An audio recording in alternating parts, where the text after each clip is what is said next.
Bonsoir mesdames, bonsoir messieurs, bienvenue dans ce Facebook Live de Sandy. Comme vous l'avez constaté, ce Facebook Live commence sous une auspice un peu austère. Justement, c'est pour rendre hommage à la présentatrice Flora Zeu qui a rendu l'âme il y a quelques semaines suite à un court incident. L'humeur est un peu morose et je ne pense pas que ce soir, nous allons danser ou chanter ou célébrer parce que pour respecter la mémoire d'une dame qui est décédée aussi subitement, il serait indécent de célébrer. Donc, tout simplement, nous n'allons pas danser ce soir. Question d'éthique, question de morale. Par contre, ce soir, je vais revenir sur 2 ou 3 sujets. Déjà, en termes de Covid, alors avant même de parler de ça, je vais vous montrer la prochaine vente aux enchères aura lieu, si possible, la semaine prochaine parce que à partir de demain, je vais enchaîner une série de 6 jours de travail sans arrêt.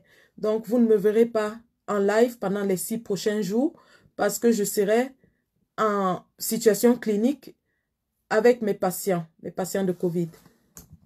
Donc, voilà, j'allais tout simplement présenter. Je sais que beaucoup attendaient des articles qui n'ont pas été vendus la fois dernière. Ces articles sont toujours là, y compris les sacs à main, 2 petites robettes,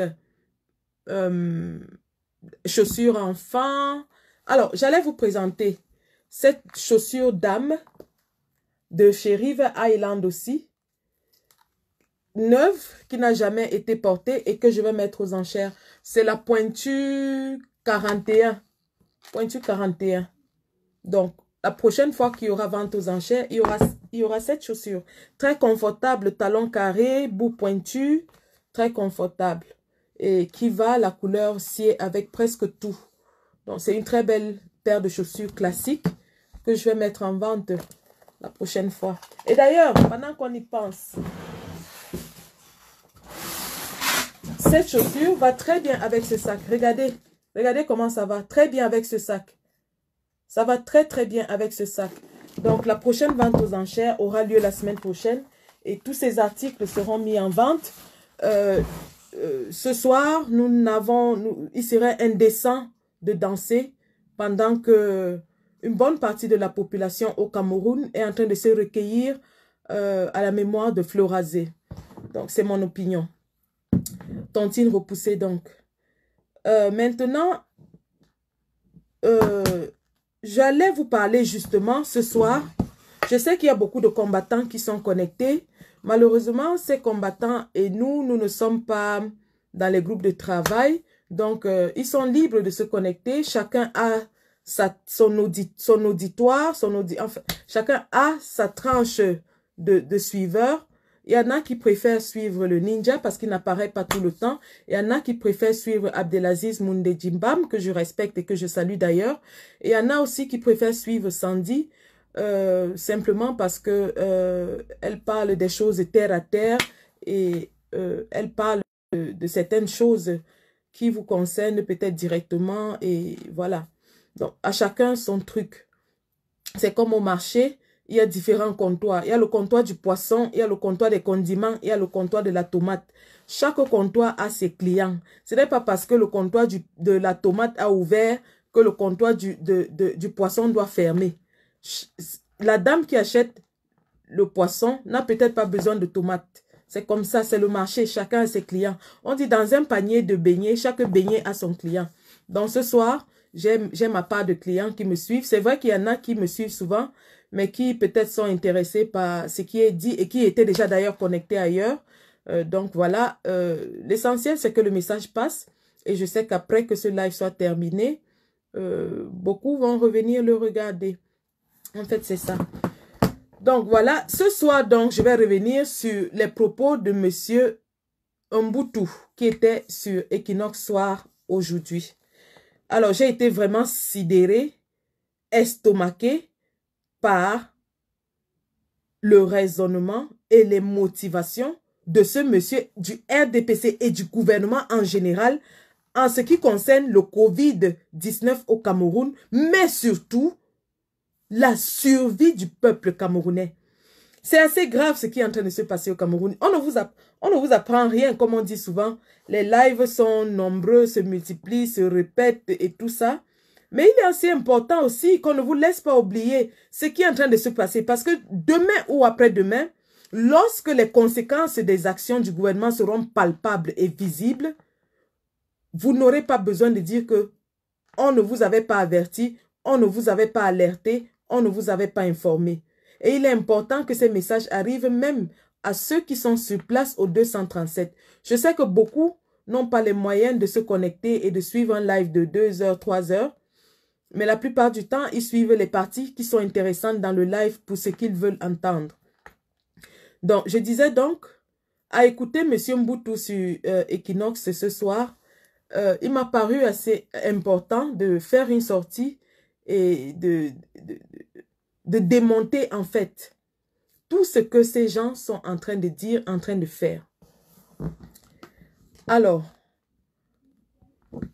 quand on parle du Covid-19 au Cameroun, c'est comme si ça datait de des mois. Hein. Pourtant, il n'y a qu'à peu près 5 à 6 semaines, 5 semaines que le Covid est entré au Cameroun.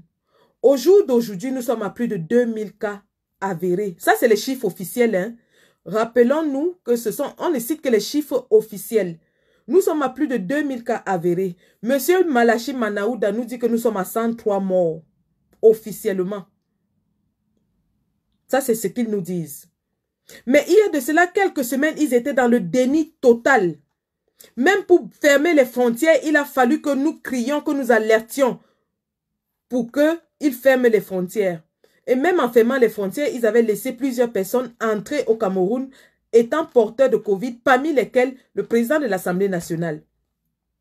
Maintenant, lorsque ces gens sont entrés et qu'ils ont essayé de les confiner, les mettre en isolement, il s'est posé non seulement le problème du maintien de ces gens dans les hôtels de confinement, mais aussi même l'imposition des mesures de confinement.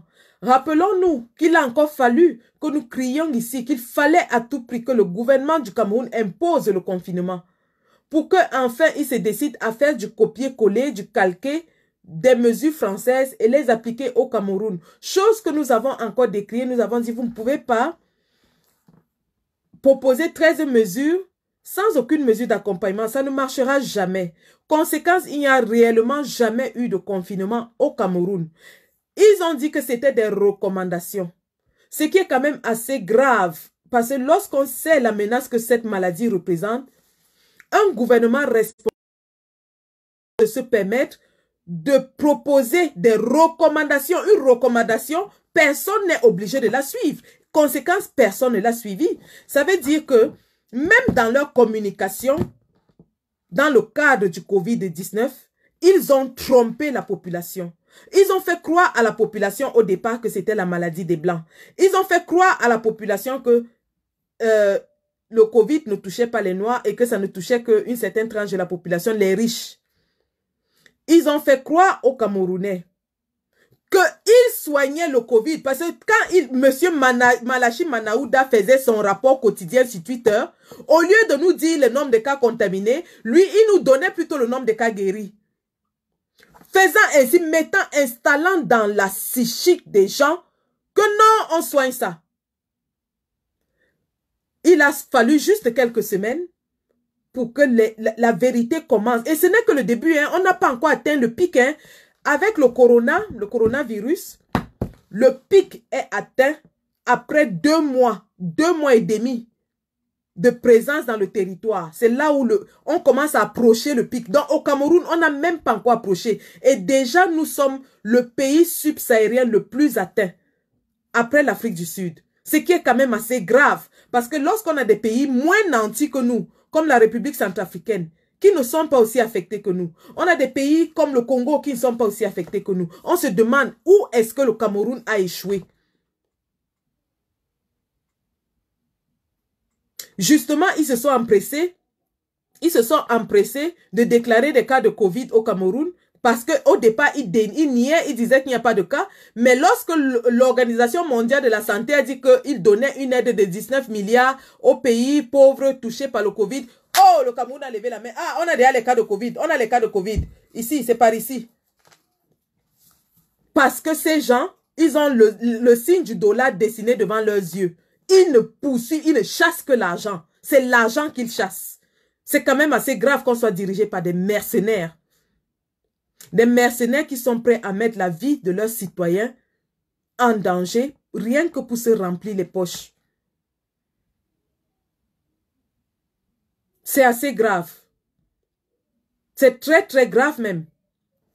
Et lorsque ces gens, le Covid est déjà avéré, il est en train de se répartir dans toutes les régions du Cameroun, il n'y a pas d'organisation du gouvernement de réponse coordonnée afin de rassurer non seulement le peuple, mais aussi de rassurer tous les acteurs de la scène politique, économique, socio-économique au Cameroun. Non. On a un ministre, premier ministre qui sort et dit une chose, ministre de la Santé sort et dit une chose, ministre de l'administration territoriale sort et dit une chose, le ministre de la Justice sort et dit une chose. Une organisation cacophonique. Est-il encore besoin de rappeler tout ça? Mais nous allons le faire sans cesse parce qu'il est important que lorsque les cadavres, parce que ça va arriver, tout comme il y a quelques semaines, on disait que quand le Covid va entrer au Cameroun, ce sera l'hécatombe, ils ne nous croyaient pas. On est encore en train de répéter que dans quelques semaines, les cadavres se ramasseront à la pelle. Justement parce qu'ils ont levé les mesures du soi-disant confinement qu'il y avait. Ils ont relaxé les mesures.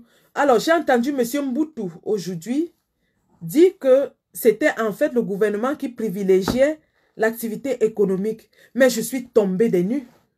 Je suis tombée des nues. Quelle activité économique peut-il y avoir dans un pays s'il n'y a pas une population pour acheter? Parce que ce qui va se passer, c'est que les gens vont mourir, les qui vont acheter. Quand vous ouvrez encore les bars, parce que, soi-disant, les brasseries du Cameroun sont les premiers contributeurs en termes de revenus fiscaux au Cameroun. Justement parce qu'à cause de la guerre du Nozo, toutes les entreprises qui étaient au Nozo et qui ramenaient des revenus fiscaux au gouvernement sont à terre. Maintenant, ils se reposent sur les brasseries du Cameroun. Il faut réouvrir très vite fait parce que le chiffre d'affaires des brasseries du Cameroun a chuté. C'est assez grave.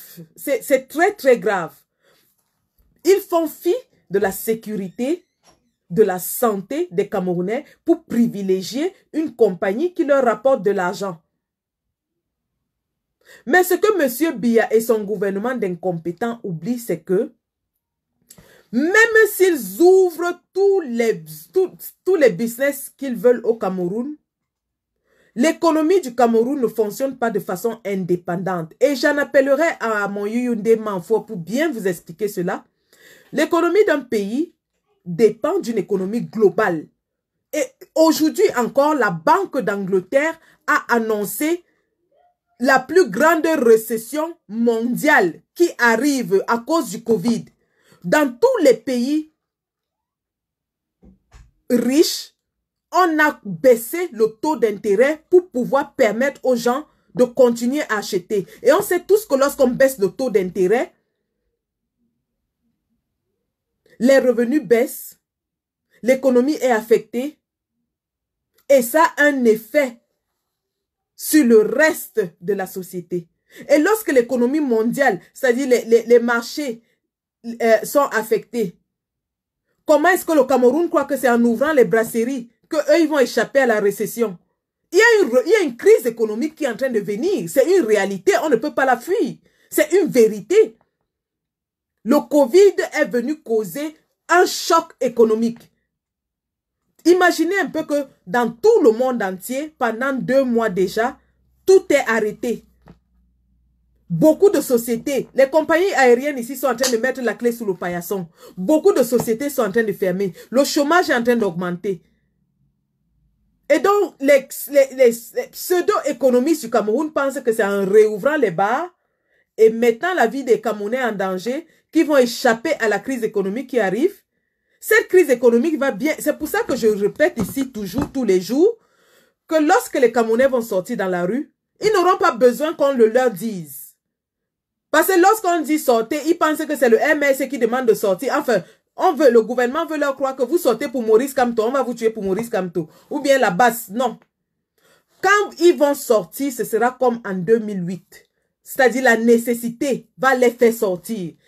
La récession va arriver au Cameroun. Il y aura une crise économique. Il y aura une baisse du pouvoir d'achat. Des gens qui n'arrivent pas à payer les fonctionnaires. Ils n'arrivent plus à payer les emplois. On a vu les médecins gréver. On voit tous les jours des manifestations d'humeur parce que les gens font 3 mois, 6 mois sans salaire au Cameroun. On a vu récemment un militaire qui a bastonné son bailleur justement parce qu'il a 1 mois d'aéré de loyer. Ça, c'est en train d'arriver. Même comme ils essayent de boucher les oreilles des Camerounais et leur faire croire que lorsqu'ils boivent et qu'ils mangent un peu de riz à l'huile, tout va mieux dans le meilleur des mondes possibles. Mais non, messieurs, vous n'allez pas tromper ce peuple tout le temps. Parce que lorsque la misère va arriver, c'est dans le ventre de chacun qui va sentir. C'est dans le ventre de chacun qui va sentir. C'est-à-dire la famine va toucher les Camerounais. En plus de la famine, il y aura de l'autre côté les morts, le nombre de morts. Dans chaque maison, il y aura des morts. Les gens en auront marre de ces cadavres. Parce que ce qu'on ne vous dit pas, c'est que au Cameroun actuellement, il y a pénurie des tests de Covid. Il y a pénurie des tests. Or, les chiffres qu'ils utilisent sont basés sur les tests. Maintenant, dans la plupart des grandes villes, notamment à Douala, vous avez d'ailleurs vu les reportages, je n'ai pas besoin de les répéter. La plupart des gens qui sont testés positifs sont testés au scanner et à la radio. Malheureusement, le gouvernement camerounais ne prend pas en compte les malades testés positifs au scanner et à la radio. Plus encore, ces malades sont détectés dans des centres de santé privés. Et lorsqu'ils sont détectés dans les centres de santé privés, ils s'en vont dans les centres agréés gouvernementaux tels que l'hôpital gynéco-obstétrique de Yassa à Douala ou l'hôpital à Kentini. Et devinez ce qui se passe. Soit on ne les prend pas en charge, soit on les prend en charge, mais on dit qu'ils n'ont pas le Covid. Et lorsqu'ils meurent, on ne met pas cette mort sous le Covid. Parce que le gouvernement masse les chiffres. Il masse les chiffres. Pourquoi est-ce qu'il masse les chiffres? Il masse les chiffres parce que, il ne veut pas alerter la population. Il sait que s'il dit la vérité aux Camerounais, les Camerounais seront en colère et ils vont sortir. Ils le savent. C'est pour ça qu'ils massent les chiffres. Vous avez vu les documents fuités d'un groupe d'entreprises françaises l'autre jour qui datait du 23 avril. Et déjà, on faisait état dans ces documents de 350 morts au Cameroun. Ça, c'est les documents français. Et à l'heure d'aujourd'hui, hier, M. Manachi Manaouda nous disait qu'il y avait 103 morts. Aujourd'hui, le nombre de morts a baissé. Donc, 22 personnes ont miraculeusement ressuscité du chiffre des morts d'hier. Mais ils prennent des Camerounais pour des légumes, ces gens. Ils peuvent masser les chiffres autant qu'ils veulent. Ils ne pourront pas cacher les cadavres. Ils ne pourront pas cacher les cadavres. Et tous les jours au Cameroun, tous les jours que Dieu a créés, c'est des centaines de morts, même comme on ne nous dit pas. Rendez-vous compte, à l'heure d'aujourd'hui au Cameroun, le taux de mortalité par paludisme a augmenté de 20% par rapport à l'année dernière. Le taux de mortalité par paludisme au Cameroun, à l'heure d'aujourd'hui, a augmenté de 20% par rapport à l'année dernière. Pourquoi? Qu'est-ce qui scientifiquement peut expliquer une telle recrudescence du paludisme alors qu'on est en train de parler de coronavirus qui tue? N'est-ce pas là des indices pour vous dire que tous ces morts sont imputés au paludisme, mais alors qu'en fait c'est des morts de corona? Parce que lorsqu'ils arrivent dans les centres de santé, on les prend en charge et on les traite comme s'ils étaient des malades de paludisme. Et lorsqu'ils meurent, sur le certificat de décès, on met paludisme. Donc, ça ne rentre pas dans les chiffres officiels. Mais c'est quand même assez cruel. C'est quand même assez cruel. Rien scientifiquement, je dis bien rien scientifiquement, ne peut expliquer qu'une maladie comme le paludisme dont on a le traitement augmente le taux de mortalité de 20% en un an. Ça ne s'explique pas. Ça ne peut pas s'expliquer. Et justement, cela arrive à la même période qu'il y a le corona au Cameroun, qui lui tue en masse. Mais on fait croire aux Camerounais que le gouvernement soigne. On fait croire aux Camerounais que non, ça ne tue pas. On leur montre le nombre de personnes guéries plutôt que de leur montrer le nombre de personnes contaminées et le nombre de personnes décédées. Et on ouvre les bars, on leur dit non, ça va bien, allez boire. Du coup, les gens s'en vont dans les bars, ils vont se mélanger tel que vous avez vu, en masse. Ils vont il y aura de la promiscuité, ils vont se contaminer. Et bonjour la catastrophe. Une catastrophe, ça ne se cache pas. Hein? Ça ne se cache pas. Monsieur Conchu Komeni nous avait dit qu'il y avait eu 0 mort. Mais nous tous, on avait vu les images des fosses communes avec les cadavres des Camerounais qu'ils avaient jetés dedans. Une catastrophe ne se cache pas. Je donne rendez-vous dans quelques semaines. Tout comme lorsque cette pandémie commençait ici, nous sommes assis ici et on a commencé à alerter, alerte. Ils se moquaient de nous. Aujourd'hui, où en est-on? Même pas 2 mois, hein, qu'on a commencé à alerter. On compte déjà les morts par centaines au Cameroun. On compte déjà les morts par centaines. Je dis rendez-vous à ceux qu'ils ont relâché, cette malhonnêteté dans la communication, cette mauvaise volonté de dire aux gens que c'est grave, prenez vos précautions, restez chez vous, protégez-vous. Cette mauvaise volonté d'appliquer les mêmes mesures qui ont été appliquées partout dans tous les pays responsables, parmi lesquels le Sénégal, qui aujourd'hui a un taux de mortalité moins élevé que les pays riches comme le Royaume-Uni, qui aujourd'hui a dépassé l'Italie. Le Royaume-Uni, en termes de mortalité, est devenu le pays le plus dangereux pour le coronavirus en Europe, avec tous les moyens qu'ils ont. Au Cameroun, on dit aux gens, allez boire, allez manger, allez fêter, nous soignons, on a tel nombre de personnes soignées, tout va pour le mieux dans le meilleur des mondes possible. Mais tous les jours, c'est les vidéos qui arrivent. Attendez que je vous montre quelque chose. Hein. Attendez. Attendez. Alors ça brise le cœur de voir que ces gens sont aussi méchants. Alors.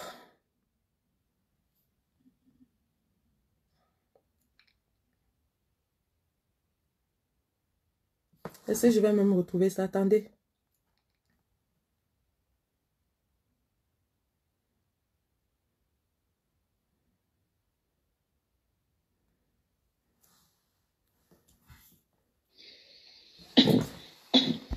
Aïe, mes frères du MRC. Aïe, aïe, aïe, aïe. Ça ne va pas. Depuis une semaine, je suis à l'hôpital obstétrique de Yassa. Je n'arrive même pas à parler parce que ma respiration veut s'arrêter. Pardon, je demande de l'aide. Le gouvernement ne prend rien en charge, c'est rien. Tu n'as pas l'argent, c'est ton problème, on va t'abandonner, tu vas mourir. Tout ce que j'avais comme argent est fini. Pardon, aidez-moi. Venez-moi en aide. Je suis là hospitalisée avec ma fille de 9 mois. Elle aussi, ça ne va pas. Elle ne va pas. Ma grande sœur a la pédiatrie avec elle. Moi, je suis ici seule. Pardon, mes frères. Pardon, aidez-moi.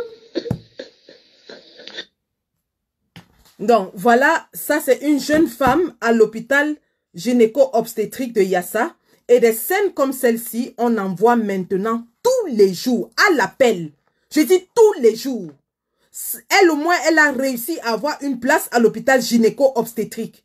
Imaginez ceux qui n'ont même pas les moyens d'être admis à l'hôpital et qui meurent chez eux. Imaginez ceux qui sont refoulés parce qu'il n'y a plus assez de lits.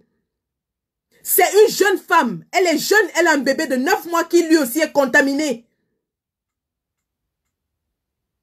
Et hier, nous avons eu le plus jeune décès, la plus jeune personne décédée de corona au Cameroun, un gamin de 15 ans dont les parents venaient de demander de l'aide. Parce que justement, le montant pour s'occuper d'un malade, la prise en charge, monte à environ 100 000 francs par jour. Combien de Camerounais, bon sang, peuvent s'offrir 100 000 francs tous les jours? Imaginez ça. Imaginez. Monsieur Malachi Manaouda, avec son boubou rempli de mensonges, veut nous faire croire que la situation est sous contrôle. Les Camerounais doivent sortir et manger, et boire, et danser. Voilà des jeunes Camerounais qui sont déjà en train de mourir. Et lorsqu'on parlait de ça ici, il y a quelques semaines, on leur a dit que nous mentons. Nous sommes les oiseaux de mauvais augure. Qu'on veut déstabiliser le Cameroun. On leur a dit que ce sont les Mbengueter qui sont venus avec ça. Et que c'est la maladie des Mbengueter. Ils ont même fait toute une chasse aux sorcières pour dire que ce sont les talibans qui sont venus au Cameroun avec ça. Mais vous et moi, on sait qu'aucun vrai taliban ne peut aller au Cameroun. Donc c'est toujours les Ayoba Yoba Yop qui sont allés tuer les Camerounais avec ça. C'est toujours les mêmes gens, les Ayoba Yoba Yop. La situation est grave, mes frères. Et lorsque aujourd'hui nous décidons enfin de commencer à parler, c'est parce qu'on sait, c'est-à-dire personnellement en tant que professionnel de la santé, ayant observé l'évolution de la maladie ici en Europe et particulièrement dans mon pays, je sais qu'il y aura une hécatombe. Pire encore, d'autant plus que ce gouvernement, dans une situation de crise sanitaire, d'urgence sanitaire, refuse l'aide d'une initiative citoyenne qui pourrait sauver des milliers de vies. On sait très bien que le corona, la meilleure façon de faire face au corona, c'est la prévention. C'est la prévention. Parce que jusqu'au jour d'aujourd'hui, il n'y a pas de traitement reconnu, homologué pour le corona. Il y a des traitements expérimentaux, mais il n'y a pas encore de traitement homologué. Et tous les gens qui guérissent de corona, ce n'est pas grâce à un traitement d'abord. C'est d'abord grâce à leurs données naturelles, à leur système immunitaire, à leur âge, à leurs conditions médicales préexistantes, leur passif médical. C'est tout ça qui prédispose quelqu'un à survivre du corona, plus qu'autre chose. Tout ce qu'on donne là maintenant, les antipaludéens, ne tuent pas le virus, mais réduisent les effets du virus. Parce que quand le virus est dans votre corps, comme tous les virus, il va causer une fièvre. Une fièvre qui est similaire à celle du paludisme. Et les antipaludéens, justement, servent à contrer cette fièvre. Les antipaludéens ne tuent pas un virus. Tout ce qu'on donne comme traitement sert à, en fait, réduire l'effet néfaste du virus dans votre corps. Actuellement, au Royaume-Uni, nous utilisons 3 sortes de traitements expérimentaux. Antipaludéen 1, nous avons les stéroïdes 2.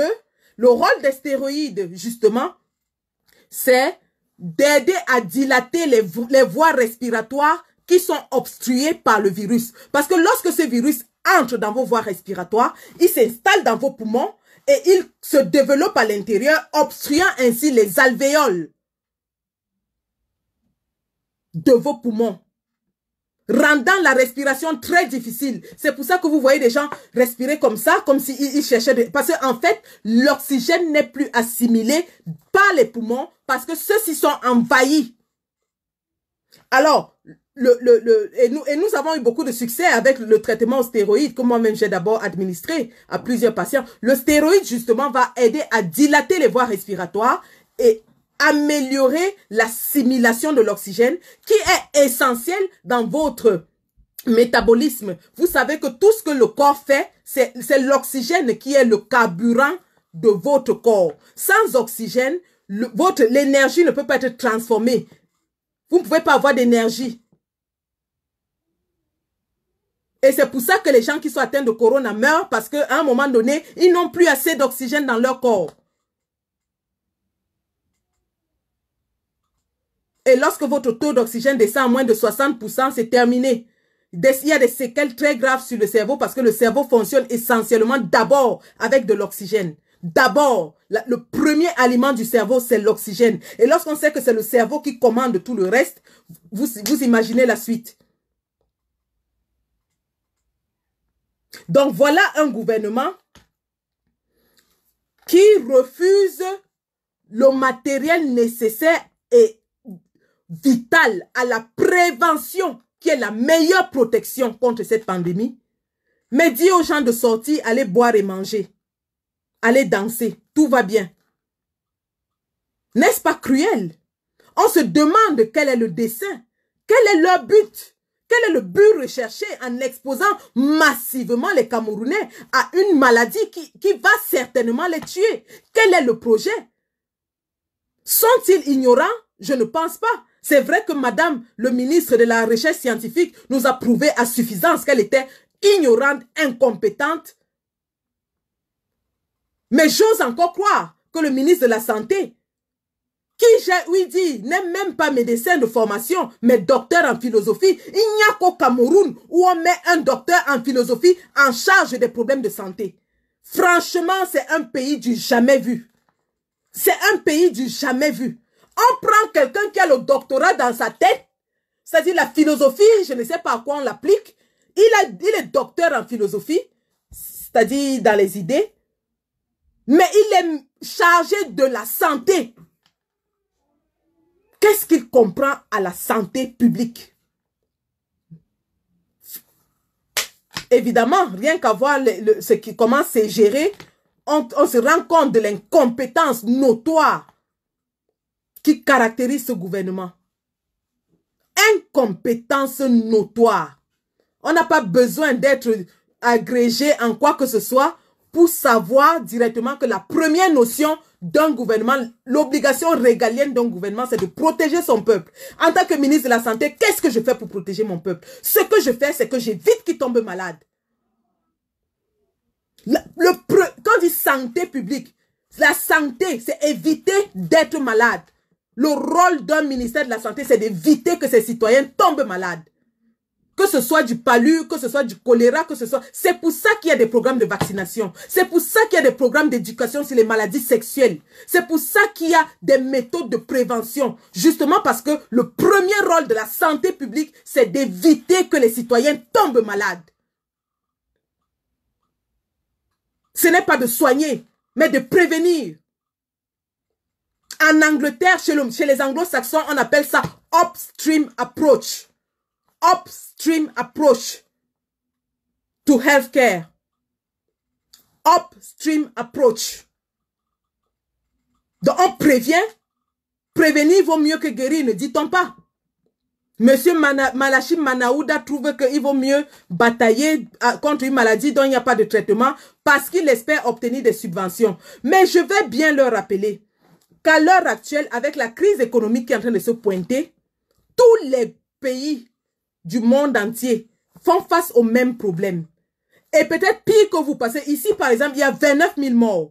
Alors ne pensez pas qu'ils vont s'émouvoir face à votre centaine de morts pour vous donner quoi que ce soit. Ils ne vous donneront rien. Le Fonds mondial international a refusé de vous donner de l'argent parce que vous êtes insolvable. Parce que vous êtes malhonnête. Vous prenez de l'argent pour ne jamais rembourser. Que ce soit les États-Unis, que ce soit l'Union européenne, que ce soit tous les pays, ils font face aux mêmes problèmes, aux mêmes difficultés. Ces pays sont en train de bagarrer. Il y a les guerres dans les eaux internationales pour les bateaux d'équipement contre le Covid. Vous entendez qu'un bateau qui a été payé par la France à je ne sais combien de millions d'euros, le Royaume-Uni a donné le double et ils ont détourné le bateau en pleine mer. Vous pensez que c'est de la rigolade? Donc ils vont laisser leurs citoyens pour venir s'occuper des vôtres pendant que vous faites les ayop et que vous détournez, vous mettez dans vos poches? Donc pendant qu'on est en train de parler de cela,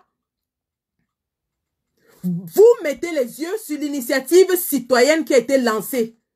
Dès que vous avez entendu parler de 350 millions en 2 jours, pop! Atangandji est sorti de son trou. Première chose, c'est interdit, c'est illégal. Après, il va à Afriland, il dit fermer le compte. Un compte est inexistant. Tous vos yeux sont sur cet argent-là. Sur l'argent. Il y a un. Même 5, on ne donne pas. Il y a même 5, il n'y aura pas. Mieux, hein, on appelle les Camerounais, on les aligne, on donne à chacun sa part. On ne vous donne rien. Vous n'aurez même pas, même la couleur de l'argent là, vous n'allez pas voir. Il commence à mettre les barrières. Monsieur Mboutou a admis lui-même sur le plateau de Equinox aujourd'hui qu'il mettait des obstacles pour empêcher à ce que l'initiative Cameroun Survival arrive aux populations. Et il demande même à M. Penda Ekoka d'aller fouiller les familles de 6000 prisonniers. Ça, je parle seulement de Konengi. Hein? Je ne parle pas de la prison centrale de Nebel. Je ne parle pas de la prison d'Omfou. Je ne parle pas de la prison ainsi de suite, de Tcholéré, ainsi de suite. Il demande à M. Penda Ekoka de ne pas s'adresser au ministre de la Justice qui a tutelle pour donner une autorisation de distribution des dons essentiels et vitaux pour la survie des populations carcérales qui sont énormément en danger. Et vous vous rappelez du récit de Jean Bonheur ici l'autre fois. Il dit que M. Penda Ekoka doit aller fouiller les familles de tous les prisonniers au Cameroun. Franchement, si ça, ce n'est pas de la magie, que quelqu'un puisse bien m'expliquer. Quand on sait dans quelles conditions les Camerounais sont emprisonnés dans leur propre pays, d'imaginer qu'un gouvernement qui est incapable de pouvoir les soins refuse à toute autre personne qui ne passe pas par elle de donner ce matériel de protection. Si ce n'est pas la sorcellerie, qu'est-ce que c'est?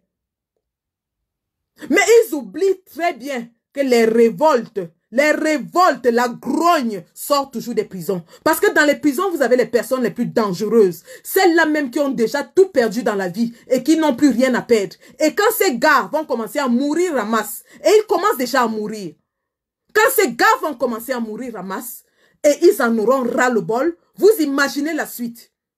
Vous imaginez la suite. C'est de ces prisons que la grogne va commencer et va se répandre partout au Cameroun. Parce que vous ne pouvez pas priver quelqu'un de sa liberté et le priver de sa santé aussi. N'est-ce pas cruel? N'est-ce pas cruel?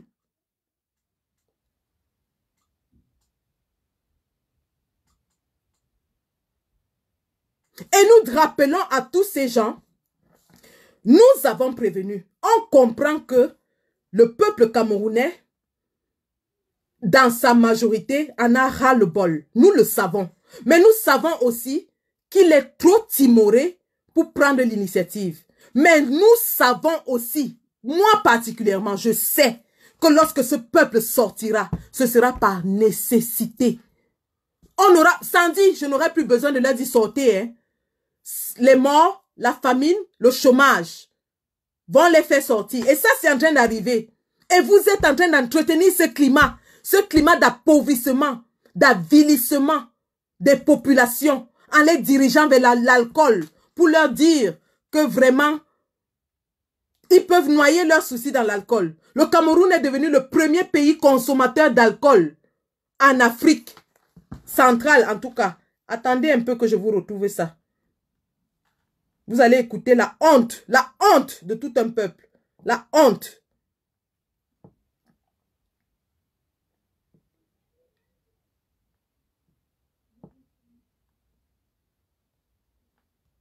J'espère que je l'ai ici. Alors, si je ne l'ai pas, bon, je ne l'ai pas, je vais retrouver. Vous allez écouter hein, ce qui se passe dans votre pays. Ce qu'on ne veut pas dire aux Camerounais. Mais les cadavres ne vont pas se cacher. Aujourd'hui, les malades ne se cachent plus. Tous les jours, c'est les vidéos qui nous parviennent. Des gens qui sont malades et qu'on ne prend pas en compte dans nos hôpitaux. Attendez. Je vais retrouver ça pour vous.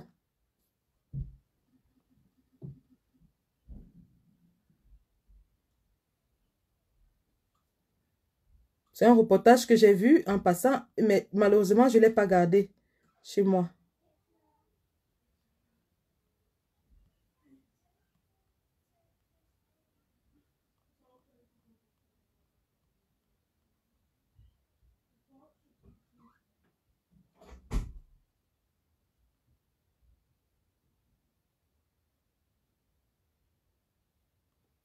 Oh là là, je ne l'ai pas gardé, ce reportage. Bon, je cherche ailleurs.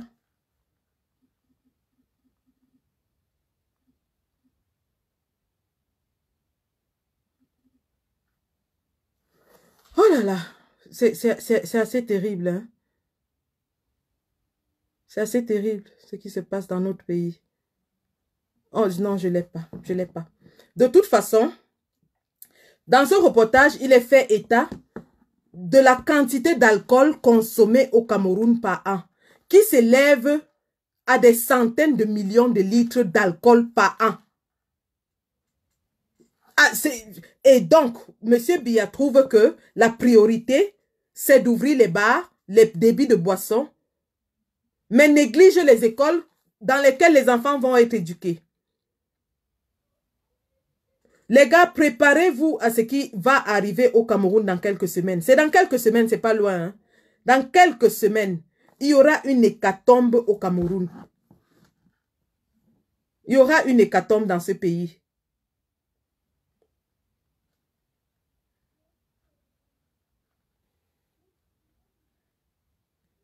Donc, oh là là. Mais entre-temps, ce qui nous réjouit quand même, c'est que, nonobstant les obstacles par le gouvernement posés face à l'initiative Cameroun Survival, à laquelle vous, c'est moi, et tous les combattants, et tous les Camerounais de la diaspora, ainsi que leurs amis, parce que ce n'est pas seulement les Camerounais qui ont contribué dans cette initiative. Il y a des Européens, les voisins, beaucoup d'entre nous ont pris cette affaire à cœur et sont allés toquer à la porte du voisin, sont allés toquer à la porte de leurs collègues, sont allés proposer dans leurs églises. Les gens des quatre coins du monde ont cotisé dans cette initiative. Monsieur Atanganji pense que il va mettre tous les obstacles possibles, toutes les barrières, afin de s'accaparer de cet argent. Mais nous leur disons non. Cet argent a été cotisé pour la survie du peuple camerounais et il sera bel et bien utilisé à cette fin. Ça veut dire que le comité de gestion de Cameroun Survival, comme vous l'avez vu, se déploie déjà dans tout le Cameroun et va distribuer le matériel nécessaire et urgent pour la prévention du corona au Cameroun. Contrairement à ce gouvernement qui partage les seaux de chantier. Quand le président élu, lors de sa première sortie vidéo de prévention et de sensibilisation, avait fait une démonstration de lavage de mains, utilisant un gobelet justement pour montrer à la plus grande tranche de la population camerounaise qui n'a pas d'eau courante chez elle, comment se laver les mains dans un seau. Les mêmes gens se sont moqués de lui en disant que qu'est-ce que Corona faisait dans un seau. Mais aujourd'hui, ils sont les premiers à distribuer les seaux du chantier. Ils sont les premiers à dire. Donc, pour prévenir le corona, ils vont donner 5 seaux de chantier par village. 5 seaux. Avec quelques morceaux de savon. Voilà donc la prévention que ce gouvernement nous montre. 5 seaux de chantier par village. Quelques morceaux de savon. Et après, on va chanter à Yoba Yoba Yob. On fait coudre des cache-nez avec l'effigie du RDPC ou de M. Biya dessus. Et on va dire que M. Kamto essaie de faire de la récupération politique d'une maladie. Mais ce n'est pas lui qui a fait fabriquer des masques avec son effigie dessus. On a bien vu des membres de ce gouvernement se balader et se pavaner avec des masques avec la photo de Biya dessus, non? Attendez. Vous êtes là, vous ne vous souciez pas de ce peuple. Vous faites des expériences sur ce peuple. Vous l'exposez. Un ministre de la Recherche scientifique, pendant qu'au Sénégal, ils ont déjà fabriqué le test du Covid et qu'ils sont en train de faire des tests massifs. Chez nous, le ministre de la Recherche scientifique, qui pourtant dispose des tests, des chaînes, des polymérases chain reaction dans les universités scientifiques, à Tchan, à Yaoundé, à Boya, où on peut facilement détecter un segment de l'ADN de ce virus qu'on identifiera dans ce test. Madame Chouente nous dit que elle a compté 500 000 chauves-souris à Yaoundé et qu'elles sont diversifiées. Et qu'on doit laisser les pangolins, que ça avait commencé par le pangolin, c'est passé par la chauve-souris. Et elle-même, elle a 1200 corona dans son bureau à la recherche scientifique. Elle a 1200 corona. Voilà sa part de recherche. On doit éviter la transmission interespèce entre le pangolin et la chauve-souris. Wallahi, vous avez gagné. La palme d'or, je vous jure. Palme d'or. Palme d'or. Attendez, je cherche des éléments. Si je peux en trouver. Voici le message d'un jeune Camerounais au ministre de la Santé. Bien, bonsoir, je fais cette vidéo pour le ministre de la Santé publique. Je ne l'ai jamais fait par le passé. C'est la toute première fois. ministre, bonsoir. Je suis Auréole Tchoumi, jeune Camerounais âgé de 35 ans, résident à Douala. Je suis journaliste de profession. Monsieur le ministre, je vous interpelle dans cette vidéo parce que je ne suis pas encore arrivé à Yaoundé. Même si j'arrive à Yaoundé, je ne suis pas sûr que ma demande d'audience sera retenue. Il y a un bon de commande qui circule sur les réseaux sociaux et qui émane de vos services, notamment de ce comité de lutte contre le Covid-19, un bon de commande adressé à une entreprise qui se nommerait RET Médical. Une entreprise qui, selon le numéro de contribuable qui est présenté sur la fiche du bon de commande, a été créée en février. Seulement, monsieur le ministre de la Santé publique, cette entreprise n'est référencée nulle part. Elle n'est pas sur Facebook, elle n'est pas sur Instagram, elle n'est pas sur Twitter, elle n'est pas sur Google, elle n'est référencée absolument nulle part. Je voudrais bien croire peut-être des gens qui ne sont pas encore habitués à la technologie ou alors qui ne veulent pas utiliser les outils de leur temps. Mais ma question, monsieur le ministre de la Santé publique, où est-ce que cette entreprise se situe à Yaoundé? Où est-ce qu'on peut les retrouver, les localiser pour se rassurer véritablement que c'est une entreprise qui existe et qu'elle exerce dans le domaine médical? Et maintenant, ma deuxième interrogation pose sur les coûts qui sont mentionnés dans les bons de commande. Je ne sais pas si, monsieur le ministre de la Santé publique, vous avez véritablement vérifié avant de valider un tel bon de commande. Dernière chose, le numéro de téléphone. C'est un numéro de téléphone Nextel que j'ai appelé en tant que journaliste. Ça fait à peine 5 minutes. Je vous enverrai l'essentiel de ma conversation avec le monsieur. Il ne se retrouve pas, il ne se reconnaît pas dans ça. Il n'a jamais fait, dit-il, dans les prestations de services dans les marchés publics. Il n'a jamais collaboré avec le ministère de la Santé publique, encore moins un ministère du gouvernement de la République du Cameroun. Il dit être un citoyen lambda et donc il ne se retrouve pas. Je lui ai relu le numéro de téléphone qui figure, un numéro de téléphone Nextel. Voilà, il ne se retrouve toujours pas. Il me dit que non, c'est son numéro de téléphone personnel et ça jette davantage un doute sur ce bon de commande. Il s'agit quand même, monsieur le ministre de la Santé publique, de 351 millions de francs CFA. Voilà, avec des thermomètres que tout le monde vend ici présentement à 60 000 francs, à 65 000. Eux, ils vendent à 150 000. Des protections qu'ils vendent à 80 000 alors que partout tout le monde est dans les 30 000. Donc on veut bien comprendre en tant que contribuable. Je veux, monsieur le ministre, pas on.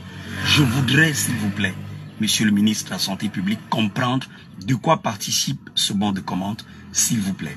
Qui est cette entreprise RET Médical? Où peut-on la trouver? Depuis qu'elle fait pour gagner un marché de 351 millions de francs CFA au ministère de la Santé publique en ce moment? Et, monsieur le ministre, je vous souhaite une bonne soirée. Voilà, je sors du chantier, donc ne me tenez pas rigueur au niveau de ma tenue vestimentaire. Voilà. Donc là, c'est un jeune journaliste résident à Douala qui pose des questions très pertinentes sur le bon de commande que nous avons tous vu, émanant du ministère de la Santé et qui ainsi commandait du soi-disant matériel pour la lutte contre le... Alors ce jeune homme a mené ses enquêtes et il a trouvé que cette société était inexistante. Elle existe de nom, mais on ne sait pas où elle est à Yaoundé. Personne ne sait où cette société est. De deux, les prix affichés dans ce bon de commande sont 2 à 3 fois supérieurs aux prix réguliers disponibles sur le marché. Comment est-ce qu'un ministère fait un appel d'offres? Personne ne voit l'appel d'offres, mais offre le marché à une compagnie sans avoir une comparaison, une fourchette des prix. Ça ne s'entend pas. À un moment où le pays est en train de tendre la main pour commander de l'argent, vous faites des bons de commande pour acheter un matériel 3 fois plus cher que ce qu'on vend sur le marché. Quand même. Et ce jeune homme est allé jusqu'à appeler le numéro de téléphone qui est affiché sur ce bon de commande. Le monsieur qui a décroché le bon de commande dit ne pas connaître le ministre de la Santé, ni aucune commande venant du ministère de la Santé, dit que c'est son numéro personnel et non un numéro de business. Alors on se demande, pourquoi est-ce qu'un ministre peut signer un marché à une société non existante avec un numéro d'enregistrement non existant, une société qui n'a pas d'adresse, qui n'a pas pignon sur rue, qui n'existe nulle part, que ce soit sur Google, Twitter ou n'importe où on trouve même les petits restaurants au Cameroun. Actuellement, même les petits commerces ont un site Facebook, un site WhatsApp où ils prennent les commandes. Comment est-ce qu'un ministère peut offrir un marché à une société de ce genre? Avec un numéro de téléphone qui appartient à un particulier pour une commande de plus de 350 millions de nos francs CFA. N'y a-t-il pas là matière à se questionner sur l'honnêteté de ce gouvernement, les intentions même de ce gouvernement? Est-ce qu'ils ont vraiment l'intention de soigner les Camerounais? On ne pense pas. Ils ne sont là que pour se remplir les poches. Mais nous leur disons et nous continuons nous allons continuer à marteler. Le même message va rentrer. Ce n'est pas parce qu'on a dit une ou deux fois que tout le monde a compris. Nous allons continuer de marteler. Nous allons continuer de marteler que ce régime-là n'est à la recherche que du plus grand nombre de morts parce qu'ainsi il espère avoir des subventions de l'étranger. Il espère qu'on viendra lui donner de l'argent pour que les Camerounais, pour qu'il accepte que les Camerounais soient testés au vaccin. C'est de ça qu'il est question. On va utiliser les Camerounais comme le cobaye pour ce vaccin parce qu'on dira, ah, quels sont les pays les plus touchés? Allons essayer ce vaccin là-bas. C'est de ça qu'il est question. C'est des plans machiavéliques, c'est des plans monstrueux, meurtriers, criminels. Comment est-ce qu'un gouvernement peut vouloir tuer ses citoyens pour se remplir les poches? Assez incroyable.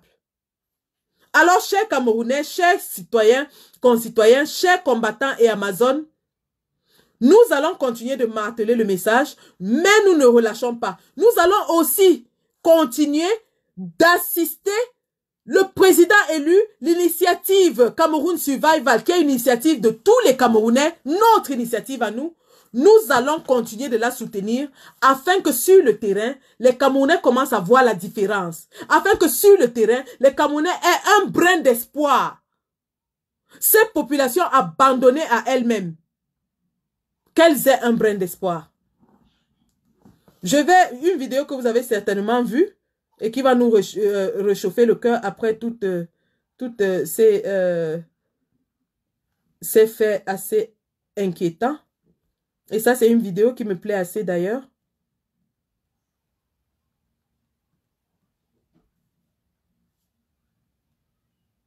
Alors, là, il s'agit de la distribution, du début de la distribution du matériel Cameroun au sud. Je crois que vous avez tous vu cette vidéo. Voilà.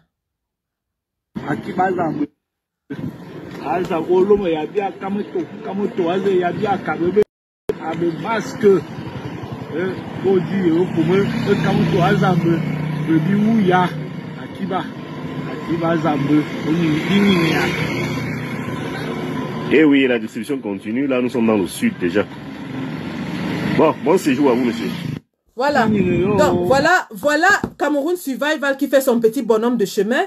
Ils ont distribué dans les marchés, au littoral, à l'ouest, au centre, je crois. Et là, ils sont au sud. Vraiment, le petit peuple est reconnaissant pour cet élan de solidarité. Pendant que la SICAM vend ses masques à 1300, je ne sais pour combien de masques, 1300 des masques en tissu. Nous leur donnons des masques cousus gratuitement. N'est-ce pas réconfortant? N'est-ce pas encourageant pour un peuple qui déjà est réduit à la misère la plus absolue, de penser qu'un gouvernement pense à se faire de l'argent sur le dos de ce peuple face à une maladie? Au lieu de distribuer les masques gratuits, ils font fabriquer par SICAM, ils les vendent à 1300. Terrible. N'est-ce pas réconfortant? Et lorsque ces gens se plaisent à dire que c'est une initiative tribale, c'est une initiative ci et ça, le monsieur qui parle a parlé en boulou. Donc nous sommes sauvés. Kamto Asia bien volo. Kamto est venu nous aider. Ça fait, n'est-ce pas réconfortant de voir le petit peuple? Ce monsieur est taximan. Je connais la recette d'un taximan. À Douala, la recette journalière d'un taximan s'élève peut-être dans les 20 000 francs. Dans les coins reculés comme les Sambelima, si un taximan est trop chanceux, il peut faire 5 000 francs la journée. Dans les 5 000 francs, il va remettre peut-être 3 000 francs au propriétaire de la voiture et lui-même il rentre à la maison avec 2 000 francs. Il va rationner sa famille combien? Il va soigner ses enfants avec combien? Il va les envoyer à l'école avec combien? Pourquoi on lui demande d'acheter un masque, un seul masque à 1300? S'il a 3 enfants, il lui faudra combien pour acheter un masque à chaque membre de sa famille?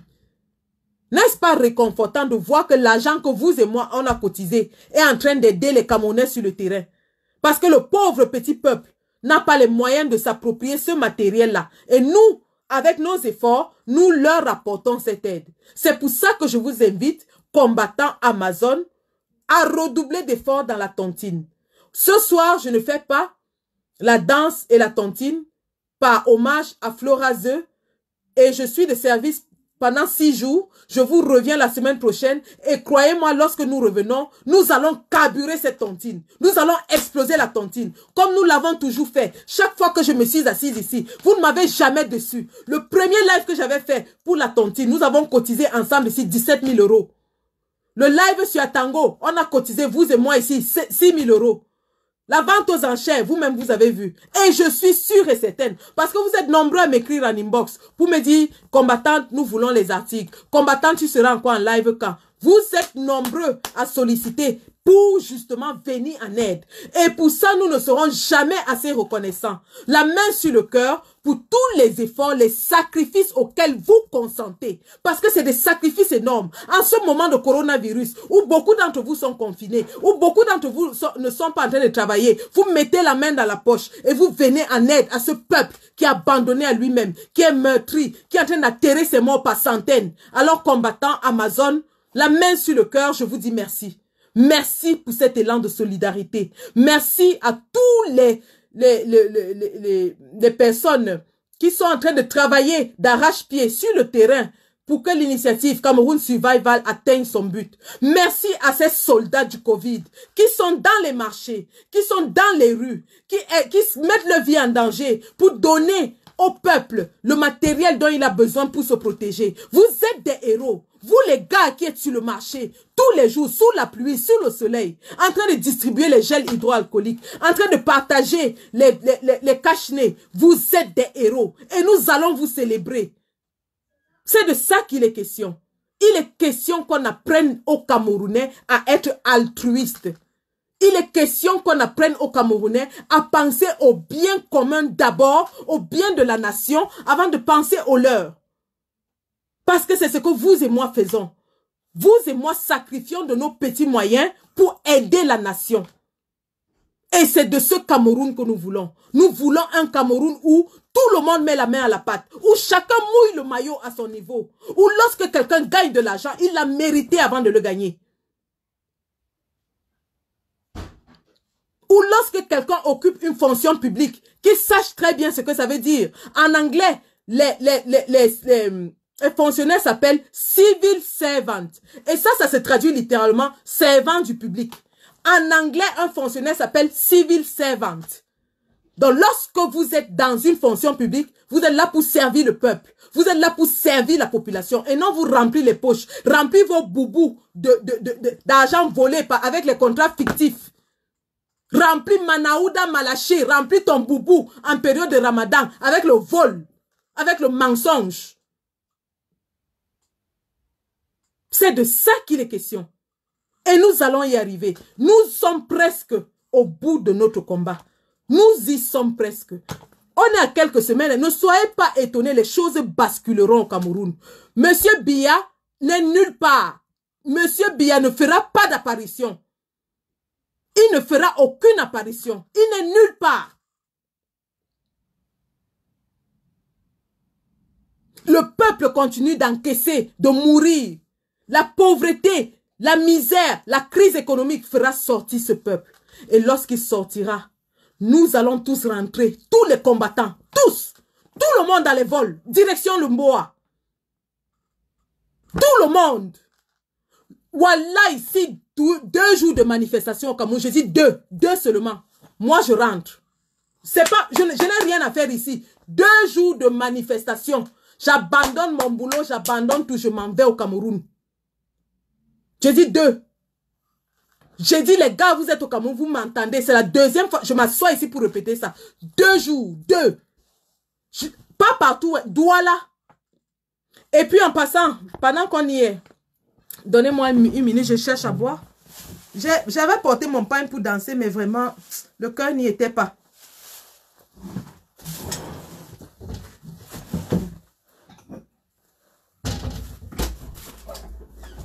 Hey, how are you doing there?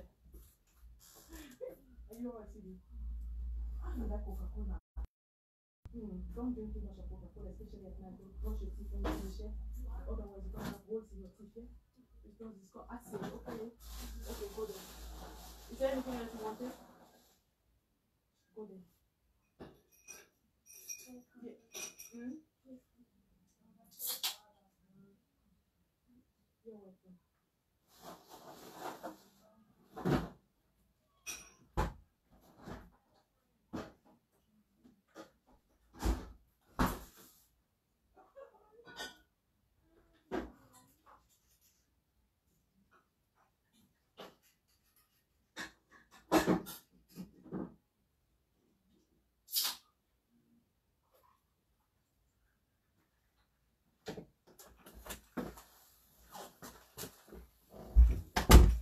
Voilà. Mes excuses, ça fait un bon bout de temps que je parle, il fallait que je m'abreuve. Donc, pendant qu'on y est, nous étions en train de parler de Douala, des manifestations au Cameroun. Je répète ici que les combattants responsables ne viendront jamais dévoiler les stratégies ici en ligne. Dire qu'il y aura une manif à Douala, c'est un fait. Mais dire comment la manif va se passer, où elle va se passer, est irresponsable. Et les combattants responsables ne viendront jamais s'asseoir en ligne et raconter comment ça va se passer. Parce que lorsque nous le faisons, nous facilitons la tâche à ce gouvernement satrapique pour détruire nos stratégies, pour tuer nos manifs dans l'œuf. Donc, oui, il y aura des manifs. Et ce n'est pas nous qui allons appeler à la manif. Hein. C'est Corona, c'est la pauvreté, c'est la misère, c'est la famine qui vont amener les Camerounais à sortir. Mais lorsqu'ils sortiront, nous allons orienter cette sortie pour qu'elle ne soit pas stérile comme celle de 2008. Nous allons orienter cette sortie pour qu'elle ne soit pas stérile comme celle de 1992. C'est ça notre rôle. Et nous allons le jouer pleinement. Nous comptons jouer ce rôle pleinement. Et croyez-moi, je le dis, je le répète, Douala c'est ma ville natale. Je sais de quoi Douala est capable. Je ne parle pas de Bafoussam, je sais aussi que Bafoussam est capable. Je ne parle pas de Garoua, je sais que Garoua est capable. Mais Douala sort 2 jours. Moi, samedi, je serai sur la place de la République à Bonanjo. Devant. C'est le Hoha. C'est moi qui dis. Je ne vous demande pas. Bamkui, Atanganji et tout le reste. Mon Bobi Tanap sera dehors à Douala. Je dis mon Bobi Tanap sera dehors. Mon Bobi Tanap sera dehors à Douala. C'est comme ça et pas autrement. Et ça va se passer bientôt, très très bientôt. Parce que vous êtes en train de favoriser le massacre des Camerounais par le Covid. Une corde, lorsque vous la tirez, lorsque vous tirez une corde, vous tirez, vous tirez, vous tirez. À un moment donné, elle perd son élasticité et elle rompt. Et c'est ce qui va se passer. Vous êtes en train de tirer, tirer, tirer. Les Camerounais ploient sous la pression. Ils supportent. Ils ploient sous la pression. Ils supportent. Mais le jour où ils ne pourront plus supporter, ce sera un volcan en ébullition. Et rien n'arrête un peuple en colère. On l'a vu au Soudan. On l'a vu au Burkina Faso. On l'a vu au Zimbabwe. On l'a vu en Algérie. Tous les peuples, lorsqu'ils se lèvent, rien ne les arrête. Je dis bien rien. Et ça va arriver bientôt. Par votre propre cause. Parce que vous laissez les Camerounais mourir. Vous les appauvrissez. Vous les volez. Dans une condition comme le corona. Vous trouvez encore le moyen de voler avec des fausses factures. Avec des surfacturations. Vous trouvez le moyen de voler en prenant les dons venant de l'étranger et les revendant. Tous les dons que M. Jack Ma a donnés, vous les vendez. Vous avez dit dans le journal télévisé que les soins de corona étaient gratuits. Mais tous les jours ici, on a des gens qui nous disent que le traitement coûte 100 000 francs par jour. Tous les jours. Pourtant, vous avez reçu des subventions pour ça. Mais ce peuple, le jour il se lèvera. Vous savez que pour nous, sort toujours un jar, non? Pour le Camerounais, ça sort toujours un jar. Quand pour nous va sortir, vous allez sauter, vous allez fuir comme les souris. Vous allez fuir comme les souris qui sont en train de sauter d'un navire. Mais les frontières seront fermées, vous n'allez aller nulle part. Vous n'allez aller nulle part. Et ce jour arrive à grands pas. Cette crise de corona est venue, 1, vous exposer, 2, vous mettre à mal, 3, démontrer que vos priorités, c'est vos poches et non le peuple camerounais. 4, cette crise de corona va soulever ce peuple endormi. C'est le corona qui va soulever ce peuple endormi. Ce n'est pas la base, ce n'est pas le MRC, ce n'est pas un parti.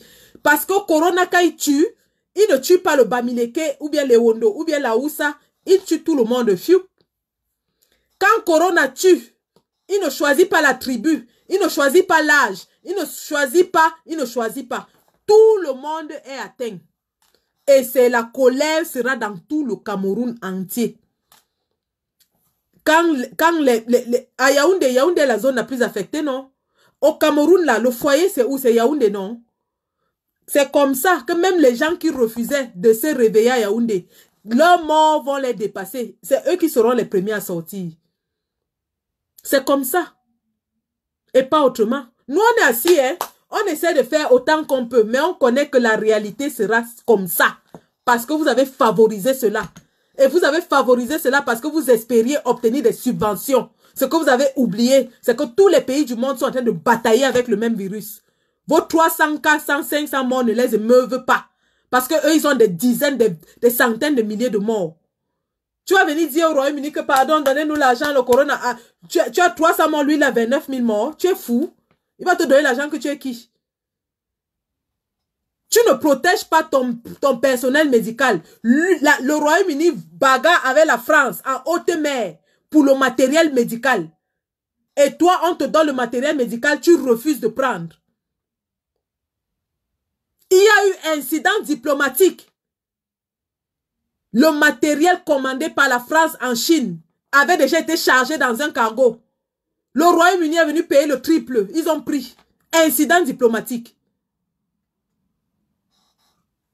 Et vous, vous êtes là, on vous donne, vous dites que non, comme c'est Kamto qui a donné, on ne prend pas.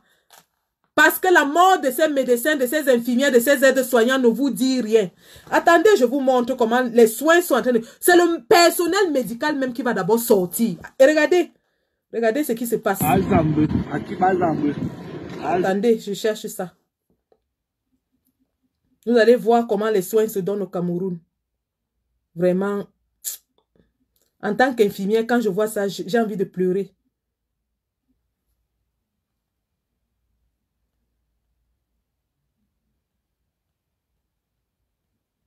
Qui t'a mon enfant? Tu vas le faire de ta grand-mère. C'est pas normal. Là, tu es là-bas, tu viens me filmer.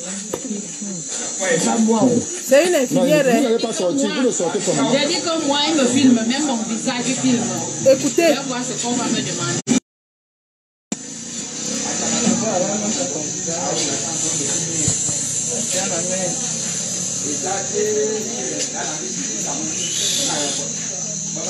Avec tout l'argent que le corona nous a envoyé. Arrête, maman.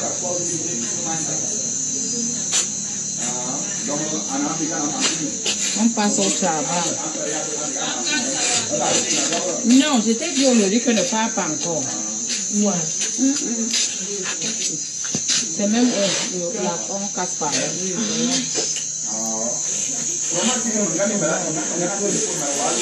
Et que entre temps l'infirmière demande même que c'est par où. Parce qu'elle ne voit pas. Encore.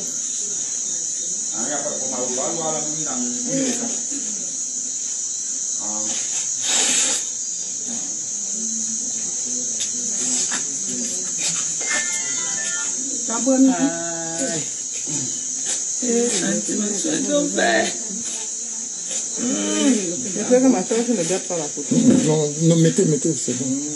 Ça, c'est le cache-nez des tissus au sol. Regardez son cache-nez. Ça, c'est terrible. Les soins sont administrés à l'aide des torches de téléphone. Des malades.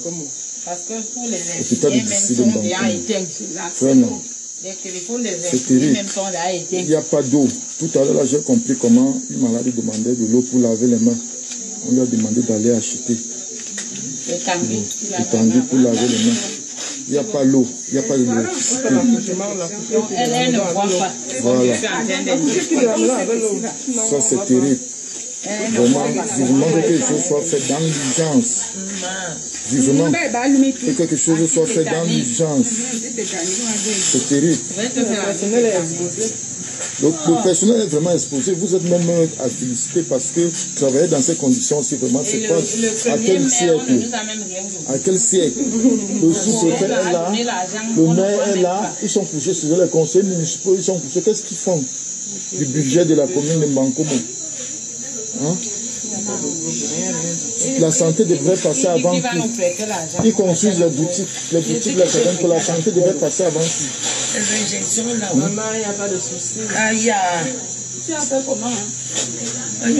Ça, c'est l'antitétanique. Ah, ma doudou. L'antitétanique, ma mère. Vous venez à l'hôpital, on vous soigne par moi. Vous venez, on vous soigne. Je ne me plains pas, je signale. Signale, maman. Mais tu as dit ça 1000 fois. Vraiment, docteur, vous êtes à féliciter. Une grande bravo. Vraiment que quelque chose soit fait dans l'urgence. Voilà. Vous avez vu cette vidéo, vous avez entendu le patois qu'on parlait. C'est les Wondo et c'est Mbankomo. Donc, ceux qui veulent nous faire croire que parce qu'ils sont de la région, du centre ou du sud du pays organisateur ou de la tribu qui dirige et que leur vie est meilleure parce que c'est eux qui ont le pouvoir, est-ce que ça c'est ailleurs? C'est en Mbankomo, chez les Ewondo. Une infirmière prodigue des soins à l'aide de la torche du malade. Une infirmière prodigue des soins à l'aide de la torche du malade. Elle utilise la même seringue pour faire 5 injections. La même seringue. Vous avez vu, elle pique ici, elle pique là-bas, avec la même seringue. Un malade n'avait pas l'eau pour laver les mains. On lui a dit d'aller acheter une bouteille de tanguy et de laver les mains. Est-ce que la maladie là a choisi quelqu'un de l'ouest ou du nord avant d'attaquer? Est-ce que c'est dans un hôpital de l'ouest et que comme vous êtes au pouvoir, c'est vous qui avez l'argent? Est-ce que ça vous épargne? L'électricité, l'infirmière a dit, filmez mon visage, je m'en fous. Vous avez reçu les subventions du corona, on n'a rien vu. C'est elle qui le dit. Elle est tellement énervée qu'elle dit, filmez-moi, montrez mon visage, je vais répondre. Parce qu'on sait qu'on les intimide quand ils veulent dénoncer. Ça se passe au Cameroun de nos jours. C'était hier. Une infirmière en Bangbang, comme c'est à quelques kilomètres du centre de Yaoundé. Hein? Quand vous venez de Douala, vous passez par Mbankomo avant d'arriver à Yaoundé. C'est à quelques kilomètres. C'est comme la ville où je travaille ici, à 15 minutes de chez moi, en voiture. Mbankomo est à 15 minutes en voiture de Yaoundé. Mais regardez comment une infirmière est en train de prodiguer des soins dans l'obscurité. Elle pique même, elle ne sait même pas là où elle est en train de piquer. Elle utilise la même seringue 10 fois. Et lorsqu'on veut dénoncer, lorsqu'on veut aider, on nous dit non. C'est parce que c'est Kamto, Kobengela fils, les Bamileke. Voilà la réalité. Elle parle d'elle-même. Je n'ai pas tourné ce film. C'est filmé au Cameroun. On n'a pas inventé ça. Et c'est pour ça que nous nous battons. Nous nous battons pour vous, ces gens-là. Cette infirmière, qu'elle sache que je suis de tout cœur avec elle. Par solidarité professionnelle, je compatis à ça. Parce que moi, si j'avais à donner des soins dans ces conditions, j'exploserais. Bon sang, tu es formé pour sauver des vies et non pour les mettre en danger. C'est de ça qu'il est question. C'est de ça qu'il est question.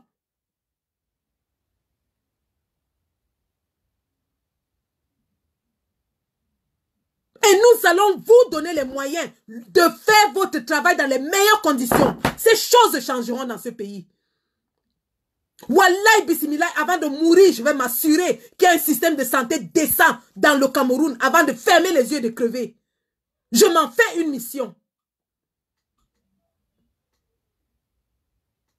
Lorsqu'on a un professeur en philosophie, ministre de la Santé,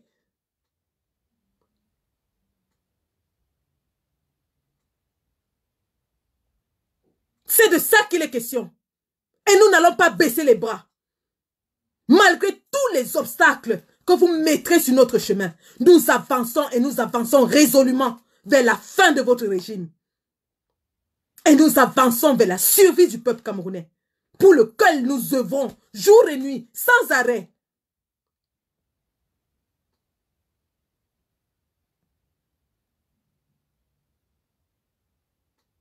Ces choses changeront dans ce pays. Mais pour le peuple camerounais, tellement la zombification, la lobotomisation est profonde qu'il faudra peut-être une onde de choc aussi profonde que le mal commis pour que ce peuple se lève. Et cette onde de choc profonde arrive, c'est Corona. À quelque chose, malheur est bon. Tout ce que Dieu... C'est vous-même qui amenez les gens à l'église, non? Vous leur apprenez le chemin du bas et de l'église. Et vous leur dites d'accepter leurs conditions. On va faire comment? C'est Dieu qui a accepté. Tout ce que Dieu fait est bon. Mais justement, tout ce que Dieu fait est bon. Dieu a trouvé bon d'envoyer le corona à ce moment où nous avons combattu, bataillé 1 an pour vous chasser. Dieu a envoyé le corona. Et il sait pourquoi il a envoyé le corona. Et le corona accomplira son rôle. Et vous, vous jouez justement votre rôle. Vous avez démontré à suffisance que face à cette crise, que la survie du peuple camerounais ne vous importe pas. Vous avez démontré que vous ne travaillez pas pour le peuple camerounais. Non. Vous ne travaillez pas pour ce peuple.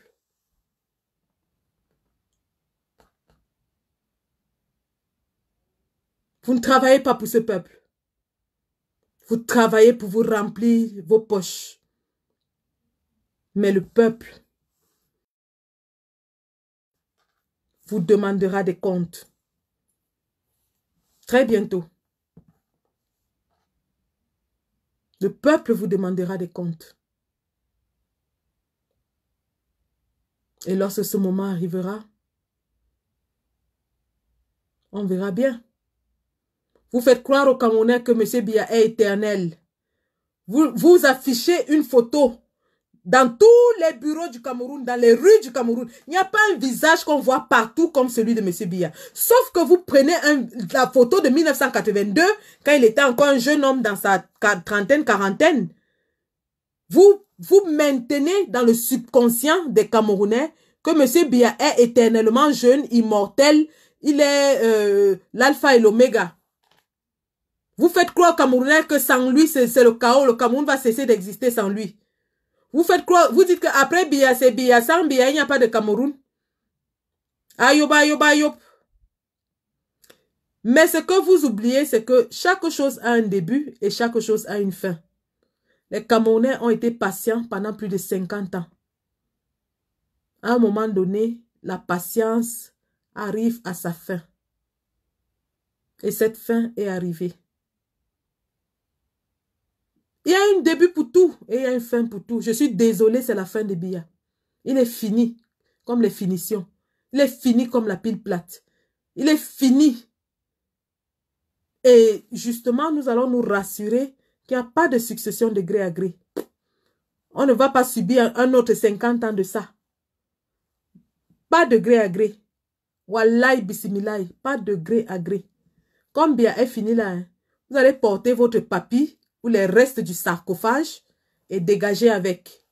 C'est ça et pas autrement. C'est ça qui est la vérité. Donc, combattants Amazon, continuons d'œuvrer pour le changement de notre pays, mais soyons rassurés que tous nos efforts aboutiront et sont en train d'aboutir à la fin certaine du régime de M. Biya. Restons confortés sur ça et attendons le moment opportun, le bon moment, parce qu'il va arriver. Et il est en train d'arriver très très vite. Ce moment est en train de venir. Et lorsque l'heure arrivera, le professeur, le président élu avait dit, si l'heure est arrivée, alors elle est arrivée. Lorsque cette heure arrivera, soyons tous prêts. Tous, autant que nous soyons, à jouer enfin la dernière partition. Oui. Sur cette note positive, je vous dis bonsoir. Bonsoir PK14. Bonsoir Aqua. Bonsoir la rue de la Joie. Bonsoir Village. Bonsoir Lokbaba. Bonsoir Sarmelima. Bonsoir Guédigis. Bonsoir Marois. Bonsoir Bathieu. Bonsoir Babouantou. Et bonsoir à Batouri. C'était Sandy, votre vieille chouette, humble servante, toujours à votre service. Et rendez-vous la semaine prochaine pour la vente aux enchères. Bonsoir.